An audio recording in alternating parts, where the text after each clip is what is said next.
നമസ്കാരം, മലയാളി വാർത്തയിലേക്ക് സ്വാഗതം. 2012 ഫെബ്രുവരി അവസാന വാരത്തിലാണ് ഗോവിന്ദച്ചാമിയുടെ ഊരും വീടും തേടി തമിഴ്നാട്ടിലേക്ക് പോയത്. ഗോവിന്ദച്ചാമി അന്ന് വധശിക്ഷയ്ക്ക് വിധിക്കപ്പെട്ട കണ്ണൂർ സെൻട്രൽ ജയിലിലാണ്.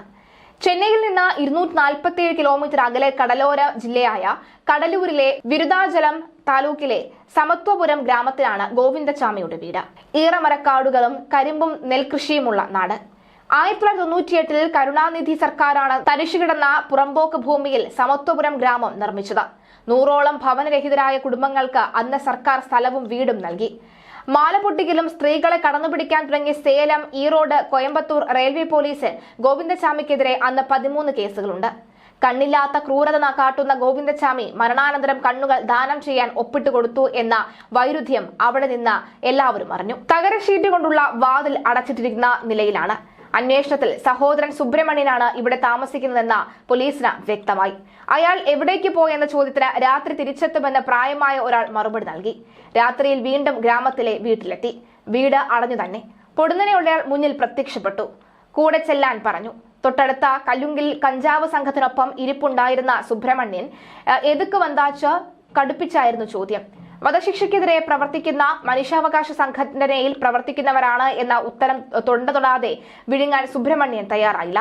ഗോവിന്ദച്ചാമിയെ തൂക്കിക്കയറിൽ നിന്ന് രക്ഷിക്കാം എന്ന വിശ്വസനീയമായി രീതിയിൽ അവതരിപ്പിച്ചപ്പോഴാണ് അല്പമൊന്ന് അയഞ്ഞത്. കൊലക്കയറിൽ നിന്ന് രക്ഷപ്പെടുമെന്ന പ്രതീക്ഷയിൽ ചാമി അയച്ച കത്ത് അയാൾ നീട്ടി. വാദിക്കാൻ വലിയ വക്കീലന്മാരെത്തുമെന്നും ഒരു പോറൽ പോലും ഏൽക്കാതെ തിരിച്ചെത്തുമെന്നുമാണ് കത്തിലെ ഉള്ളടക്കം. ജീവിക്കുന്നുവെങ്കിൽ ഭയക്കാതെ ജീവിക്കണമെന്ന മഹത്വവചനവും അതിലുണ്ട്. ഗോവിന്ദച്ചാമി കേരള പോലീസിന്റെ പിടിയിലായ ശേഷമാണ് അയാളുടെ അച്ഛൻ മരിച്ചത്. അച്ഛൻ മരിച്ചത് എങ്ങനെയെന്ന് അന്വേഷിക്കണമെന്നും കത്തിൽ നിർദ്ദേശിച്ചിരുന്നു. ഒറ്റമുറി വീട്ടിൽ ഇട്ടിട്ടുള്ള കട്ടിലിൽ പിതാവിന്റെ വലിയ പടവുമുണ്ട്. അതിനു മുന്നിൽ തണുത്തുറഞ്ഞ ഒരു ഗ്ലാസ് ചായ. പടത്തിന്റെ വശത്ത് ഒരു കൂട് ബീഡിയും മദ്യത്തിന്റെ പൈന്റ് കുപ്പിയും ഉണ്ട്. കൂടാതെ സകല ദൈവങ്ങളുടെയും പടം. അപ്പാവുക്ക് ടീയും ബീഡിയും ബ്രാൻഡിയും റൊമ്പ പിടിക്കരുത് സാറേ. അതുകൊണ്ടാണ് മരിച്ചുപോയ പിതാവിന് ഇതൊക്കെ സുബ്രഹ്മണ്യനും എന്നും വെക്കുന്നത്. ഗോവിന്ദച്ചാമിയുടെ കേസിന് വലിയ പ്രതിഫലം വാങ്ങുന്ന അഭിഭാഷകർ എത്തിയത് എങ്ങനെയെന്നും ഇയാൾക്ക് പുറത്തുനിന്ന് സഹായം ലഭിക്കുന്നത് എങ്ങനെയെന്നും അന്ന് സുബ്രഹ്മണ്യനുമായി സംസാരിച്ചതിൽ നിന്ന് ബോധ്യമായി. റെയിൽവേ കേന്ദ്രീകരിച്ചുള്ള മോഷണ മാഫിയയുടെ പ്രധാന കേന്ദ്രമായ പൻവേൽ, അഹമ്മദ് നഗർ എന്നിവിടങ്ങളിലേക്കാണ് സുബ്രഹ്മണ്യൻ നൽകിയ സൂചനകൾ എത്തിയത്.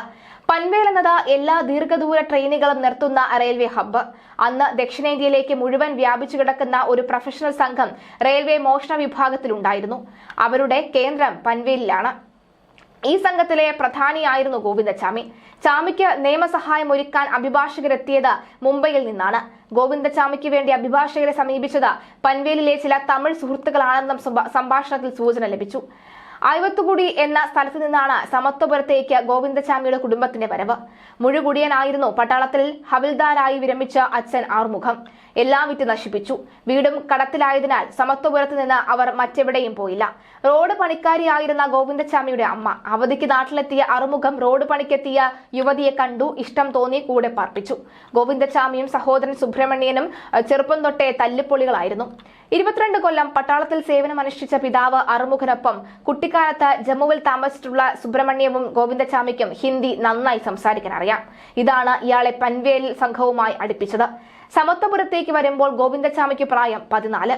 കുട്ടികളുമായി തല്ലുണ്ടാക്കിയതിന് ശാസിച്ച അയൽവാസി രാജയുടെ വീടിന്റെ മുന്നിലെ ചെടികൾ മുഴുവൻ രാത്രിയിൽ വെട്ടി നശിപ്പിച്ചാണ് ചാമി എന്ന് പ്രതികരിച്ചത്. എന്തായാലും ഭർത്താവിന്റെ മദ്യപാനവും മകളുടെ ക്രിമിനൽ സ്വഭാവവും ഒക്കെ തന്നെ ഗോവിന്ദച്ചാമിയുടെ അമ്മയെ വല്ലാതെ തളർത്തി. അതുകൊണ്ട് തന്നെ അവരെ പെട്ടെന്നത് മാനസിക നില തെറ്റിക്കാനും ഇടയാക്കി. റോഡിൽ അലഞ്ഞു നടക്കുന്നതിനിടയിൽ വാഹനമിടിച്ച് മരിക്കുകയായിരുന്നു ഇവർ. അച്ഛൻ അറുമുഖവും അപകടത്തിലാണ് മരിച്ചത്. രണ്ടുപേരും മരിച്ചപ്പോഴും ഗോവിന്ദച്ചാമിയും സുബ്രഹ്മണ്യനും ജയിലിലായിരുന്നു. ഇവർ രണ്ടുപേരുടെ മരണവും അന്വേഷിക്കണമെന്നാണ് ഗോവിന്ദച്ചാമിയുടെ ആഗ്രഹം. എന്തായാലും ഗോവിന്ദച്ചാമി എന്നത് നമുക്ക് ഇനിയും പുറത്ത് പറയാൻ കഴിയാത്ത അല്ലെങ്കിൽ ഇനിയും പുറത്തു വരാത്ത ചില നിഗൂഢതകളുടെ വ്യക്തിയാണ് എന്ന് വ്യക്തമാവുകയാണ്. ഏറ്റവും ഒടുവിൽ ഗോവിന്ദച്ചാമി വിളിച്ചു പറഞ്ഞ സത്യം, ജയിലിനകത്ത് നടക്കുന്ന ചില സത്യങ്ങളൊക്കെ തന്നെ അന്വേഷിക്കേണ്ടതുണ്ട് എന്ന് ആവർത്തിക്കുകയാണ്. ഹൈക്കോടതി നേരിട്ട് ഒരു പക്ഷേ സ്വമേധയാ കേസെടുത്താൽ ഒരു പക്ഷേ ഇതെല്ലാം തന്നെ തെളിയിക്കപ്പെടും. അല്ലെങ്കിൽ ഇതും എല്ലാവരും മറക്കുന്നത് പോലെ ഇതും എല്ലാവരും മറക്കും.